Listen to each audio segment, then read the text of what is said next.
Kining balaod gihulagway nga duha day ni kabuok diri sa atong unang pagbasa, na ay balaod nga naghatag og kamatayon, na asay balaod nga naghatag og kinabuhi. Niya ang gihingalan ni San Pablo, ang balaod nga naghatag og kamatayon maotong gidala ni Moises katong gisuwat sa bato na nang gitawag natog 10 Commandments.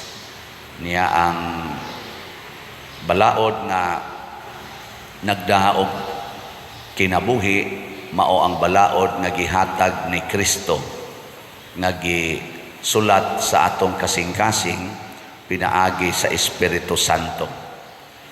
Hay may ganahan ninyong tumanon ang balaod nga nagdaag kamatayon o ang balaod nga nagdaog kinabuhi?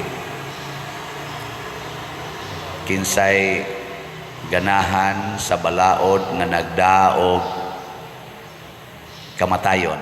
Nasa kamot. Awa, wagi gusto mamatay. Kinsay gusto sa balaod nga nagdaag kinabuhi? Nasa kamot. Daghan mga wa mo pataas. So kadang wa mo pataas, mga patyuno na mo ha. Pero si Jesus og siya pasultihon, ingon siya, wa may kalainan ang akong balaod og ang balaod ni Moises og sa mga propeta. Wa man na nako gisalikway ang balaod ni Moises og ang sa mga propeta. Ako lang gihatagan og kumplito og tinuod na kahulugan. Ang pasabot ni San Pablo, mga igsoon, sa balaod nga nagdag kamatayon, kay panahon manggod ni Moises, paghatag sa Ginoo sa balaod, mautong panahon nga nag-establish ang Ginoo og iyang pinili nga katawhan aron himuong model unsaon pagpuyo dinhis kalibutan. Nya kay model man, protektahan ang ilang lawas nung kinabuhi, ma-preserve sila ba, motong gikuha sila gikan sa kaulipnan, ma-preserve ang ilang lawas. So kung tanaw nato, ang balaod ni Moises nakasintro sa kaluwasan sa lawas. Lawas ba? Nya kung musupak sila, pamatyon dayon sila. Mao to ang balaod sad ni sa Ginoo ngadto ni Moises, mosong gani sila og nasod, patay gyud. Patay ba kanang pinatyanay gyud. Pag abot ni David, patay gyud. You should conquer by killing them. Awa na siya. Nyagada sila tong ilang Ark of the Covenant para mupatay sa ilang mga kaaway, kay ang among lawas among protektahan. Proteksyon ning balaura kining naas duha ka bato, proteksyon ni namo. Mautong niabot ang panahon nga nasuko na kay Ginoo nila. Kinsa tong panahon na nga nisulong sila, gada sila sa Ark of the Covenant. Hasta pahinoon ang mga nagdas Ark of the Covenant nga mga pari, nangamatay pa, nabuntog sila ba? Wa na mo epekto ang power sa Ark of the Covenant ngadto silang mga kaaway, kay naglagot ng Ginoo nila, kay nagsigi naman sila supak-supak. Gigamit na lang nila ang balaod sa Ginoo katong duha ka papan to secure their bodies. Ang gipakita sa Ginoo nga nangamatay sila. Usahay ingon ana man ta, no? Ang balaod ba gamiton ra nato sa atong lawas. Kinsa man ninyo dinhi nga nagtuman sa balaod, tanang balaod nga nias atong kalibutan, kinsa ninyo ang nagtuman aron maluwas ang kalag? Taas ang kamot. Tanawa, di ba wagin mo kalibutan ano? Kalag ang sentro mo na pag-abot na ni Kristo, ang sentro nas balaod, mauna ang kalag, dili na ang lawas. Maubitang nabitay siya sa cross, nga naman kay ang balaod para sa kalag. sagdain na lang ng lawas. Kanang moingon ka nga, higugmaa ang Dios, labaw sa tanan, matod pas 10 commandments. Dili na, kuang-kuan lang. Simba-simba lang diri. Sige lang tagduko-duko diri. Nya, magsige pa tagdupa-dupas atong kamot. Di na mao. Muari gani kag simbahan, kinahanglang ka mao ka nga, mubiya sa imong sala. Ayaw nagbalik sa imong sala. Kay makamatay na sa imong kalag. Pasabot, higugmaa ang Dios nga nagsulti, biyai ang sala. O, di ba? Sige kag simba diri, nya dipinsahan nimo imong sala. Na din ni kapuslanan. Mingon din ka, total, masinabuton bitaw ng Ginoo. Mo na ingos Kristo, kinsa tong maglapas bisan sa gamayng kudlit sa balaod. Nya magtudlo pagid sa uban. Paregod karon na naman ay gipantudlo nga, okay ra na oy. Naglive-in mami, okay ra na, musabot ra na si Lord. Total, okay ra man na. Pagplano lang gud niya mo nga magpakasal niya mo. Nya at the moment, unsa man ka, sinner or sinless? Sinner. Nya karon at the moment, unsa may imong buhaton? Nang inyong kasal unya pa man sa sunod nga tuig, inyong plano, karon, na diri mo ingon, Pader, blessingi mi kay manglarga mi. Nakuunsa man mo, husband and wife, dili pa Pader.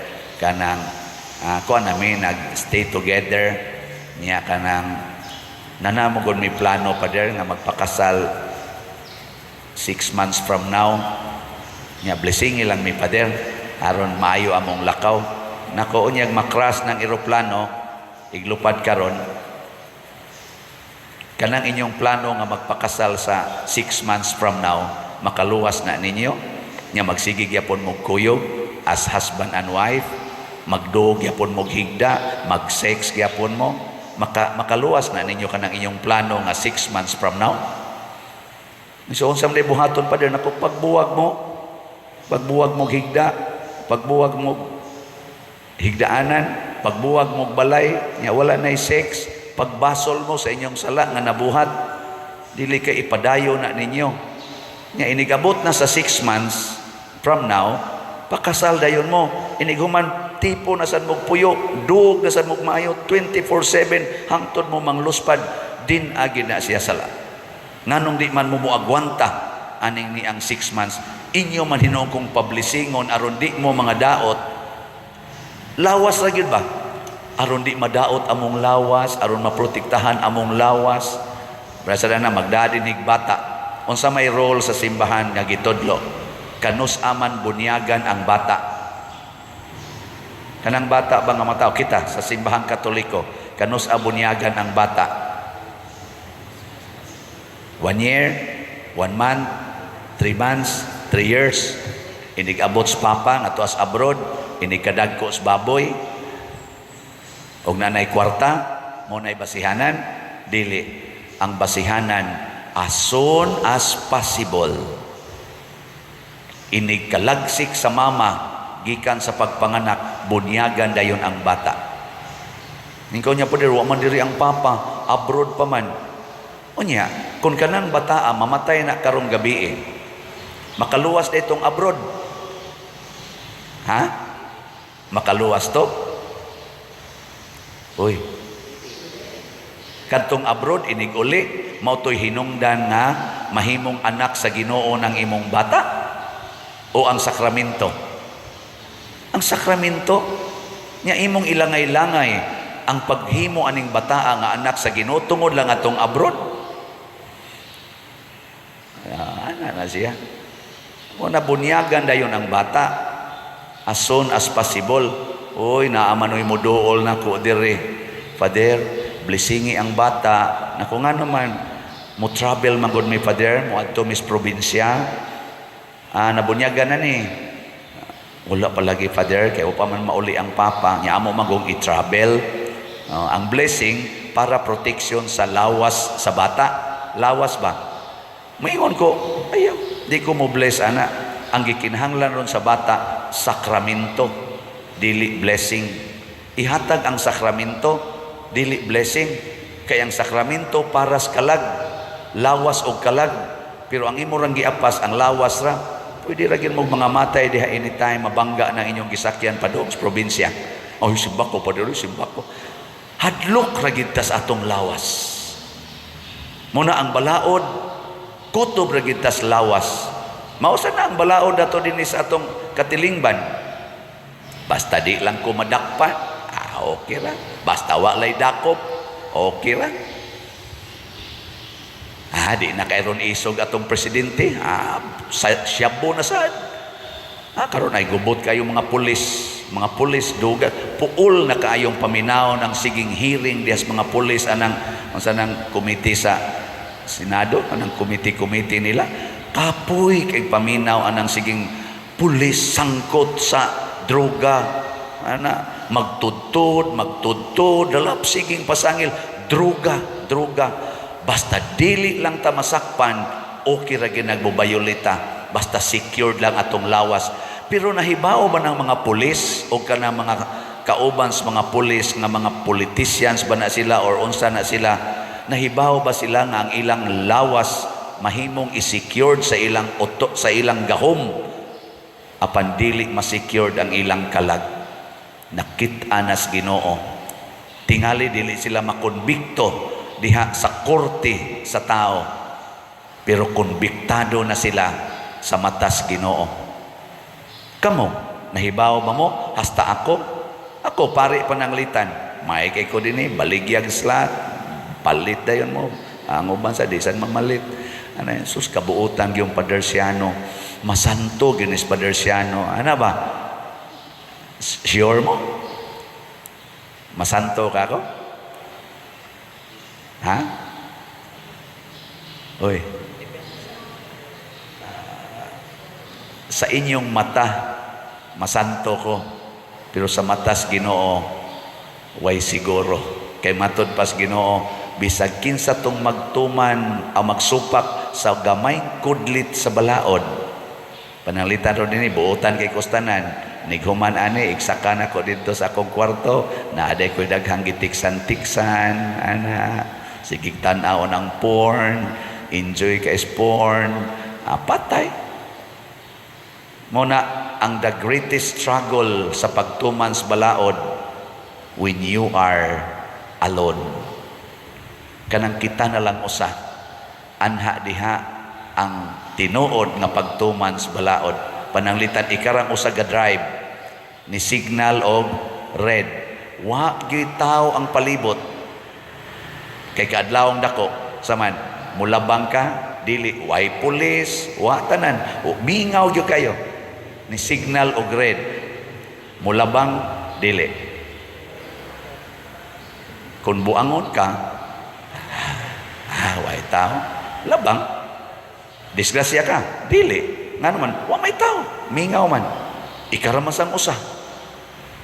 Apan inig huna-huna ni mo nga balaod ni giingnan kong stop, mo stop ko, bahalag way nagtanaw, bahalag way dakop, bahalag kan kay obedience to the law is for public safety and this is also for my soul. Kay nagtanaw ang Ginoo kung ni-violate ba kugwa.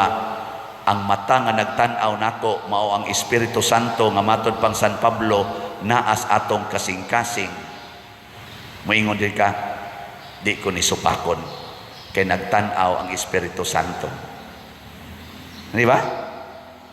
So doon na tay external nga pagtuman, doon na sa tay interior nga pagtuman. Sa atong kasing-kasing mutuman tas balaod. Nya mudagan sa nas external. Munang uban maingon sa Father, nagtuman magyug ko ana, pero anang mag-live-in ba? Father, wa naman may mag-sex, kay ni commit naman gyud mi nga dili na mi ana. At total sa Father, mga tiguang naman sad mi, pero tipon lamig puyo, di na lamig magpakasal Father kay na minyo man sad ni siya. Nako, wa naman ka mo mag-sex, wa na Father, inigsuon na lang kining among pagtinabangay. Nako, pagbuwag lamog puyo, balhin og laing balay. Di pwede. Ayaw lang sad Father kay magtinabangay lang gud mo during the day, nya kuyog mo diha unsa inyong buhato nya human buwag mong ipakita sa publiko nga nagbuwag mo puyo. Ayaw lang pader. Nako di na tinuod imo. Kay the thought nga dili ko kasiparit niya in this situation is already a violation sa atong balaod nga nag-ingon kung wa mo'y kasal, do not stay under one roof. Roof ang gihisgutan ha, under one roof. Basta wa mo'y kasal ay magpuyo diha. Nya ato nang ipakita sa publiko. Og mauna siya ang matod pa ni Kristo kinsa tong magtuman sa balaod. Unya magtudlo sa uban sa pagbuhat sa ingon. Dako dito sa gingharias langit. Kinsa tong magsupak bisan gamay lang kudlit sa balaod nya magtudlo pagid sa uban nga buhatan na kay total okay ra man na mahimong iwit sa gingharian sa langit. Unsa may point ni Jesus ani? Ang atong kalag. Ang iyang gihisgutan inig kamatay na ninyo pagbantay kay tuad ditoy next judgment nga ang mata ra gyud sa Ginoo mo'y nakakita. Unya og pananglitag nag-live-in mo. Unya wa na mo nag-sex, pure na kunuhay kayo mo. Pero padayon mong galib-in na hibaw ang mga tao nga wa mo'y kasal. Unsa may implication ana? Nagtudlo kas katilingban nga okay ra gyud magtipon og puyo basta di lang mo mag-sex. So nagtudlo ka sa uban sa pagbuhat og violation sa gamayng kudlit sa balaod. Mo merit ba na og salvation? Dili gyapon matod pa ni Jesus. Mao na kun atong tumanon ang balaod, tumanon gid nato nga makaluwas og lawas og kalag. Mawitan na din mo ingon ko, sunod mo sa atong asheritz ha, og unsa gani sulti og sa atong pimag kay mo ni atong pamalaod sa simbahan. Ana, nya di ka mo sunod. Nya ni simba ka. Ang imong pagsimba nindot kay ni worship kas Ginoo, pero dunay mga patakaran diring ginagmay ra gud diri ka lingkod ma'am, diri ka lingkod sir. Nya buot ka nako. Wa koy buot ngitag lingkuranan, sige bigyaw-yaw da. Nya mo sulti ang pari, mo ingon sa ka, buang ning pari ani stricto kay stanan, bisas paglingkod magyaw-yaw pa. Unya nakatuman pa ka kanas balaod sa pag-worship sa Ginoo? Ha? Uy, tubag. Sige, lingi ay mong tupad. Ning na, sugod karon tinud-o na natugtuman ang balaod ha. Sige, ing na. Nasugod karon tinud-on tanan igtuman. Din ani nato midya-midyahon. O na, sa atong tubag sa Salmo, sa tigingon na to, balaan ang Ginoo nga atong Dios. Muhisgot gani nagbalaan, pasabot dili na lawas kung dili kalag. Kung dili balaan ang lawas, tungod na kay di balaan ang kalag. Kung balaan ang lawas, tungod kay ang kalag balaan. Doon ako no'y nangutana ni Bishop Chopilo Kamomot, ngano man ka bisyap nga magsige ra man ginagduko ang imong mata kay magduko man kuno to mag-ana ba magbaw bisan gani kuno mag-istorya di man kay tumutan-aws now mo duko man to siya labi na gyud babae iyang kaistorya magduko siya ibaw mo ngano tungod kay nasayod kuno siya si Bishop Chopilo Kamomot nga daghan kaayong temptation na musod sa iyang mata. Iya na lang minus-minusan, iduko na lang niya. Ako ba kusog ra ba kay kumutoto na di na kita masantos ani. Si Bishop muduko nya do na binay role sa mga sa suan ba sa una katong mga religious ba tudluan gyud ta nga muduko. Kami mga seminarista, mga pare hangyoon mi nga magduko mi maglakaw kay aron di mi kakita sa mga temptations kalibutan. Buhata ra guna ninyo mga bana ug anha gimos gawas doko lang mo doko niya anha na mumutan-aw og naong sa babae kun inyo nang asawa inyong kaatubang anha na mumutan-aw mao din ni naong sa babae nya ug adto na gani mo muwa na gani sa inyong mata ang naong sa inyong asawa doko yun ana mutan-aw lang mo kung laki sisingi ko na ninyo kapoy yun Udoko ka ba?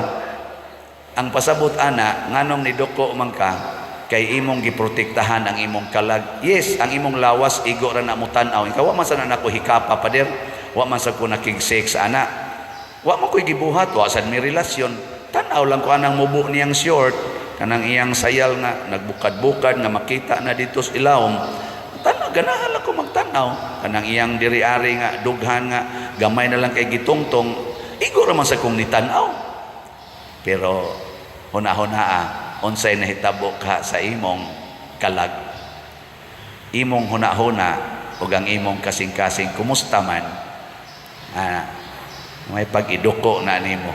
So ang external ug ang internal mag-uban. Mo na ingos Kristo, akong tagaan og saktong kahulugan ang balaod nga ang balaod dili lang muluwas, mo proteksyon sa lawas, kung dili hangtod Diyos kalag. Pare anang muhisgot ko, nganong iparking man na ninyo ang inyong sakyanan sa public road?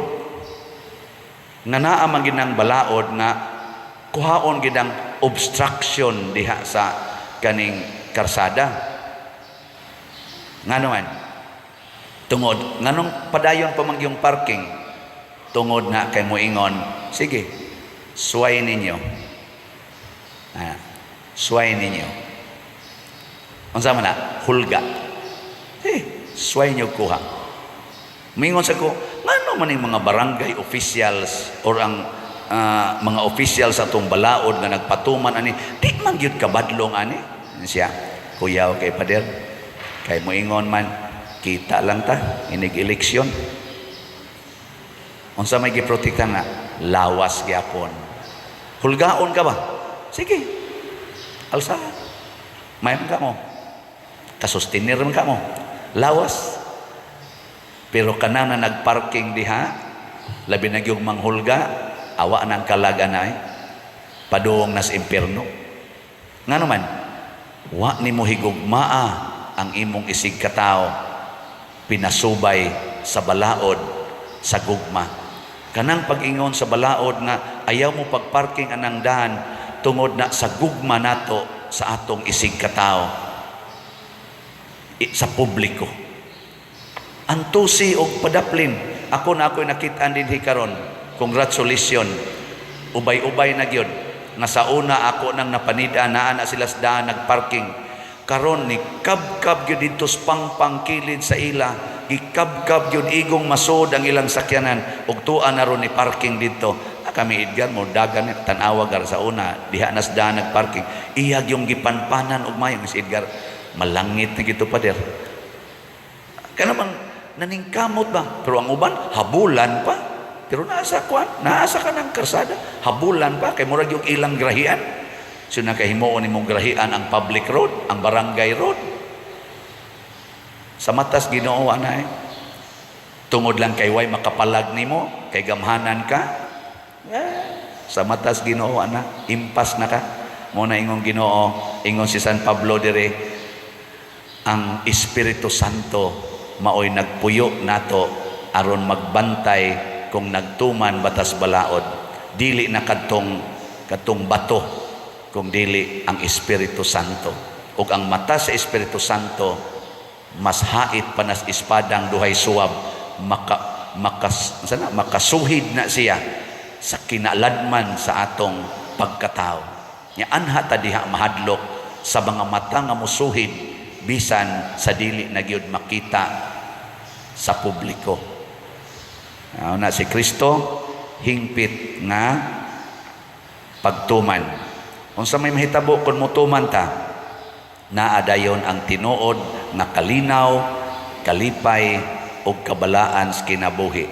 Mawa gining gubat, mawa na ning mga korupsyon, mawa na ning prostitusyon, mahunong na sa ning mga AIDS, mahunong na sa ning mga lunop, mga linog, kay mawa na ng mga distraction sa atong ecology, tungod kay ang Ginoo mulihok naman din hinato, tungod kay pulos naman tagipuy-an sa Espiritu Santo. Nangawa naman ang mga demonyo nga nagpuyok nato, ang demonyo sa pagkamasinupakon, ang demonyo sa pagkaarugante, ang demonyo sa kamatayon.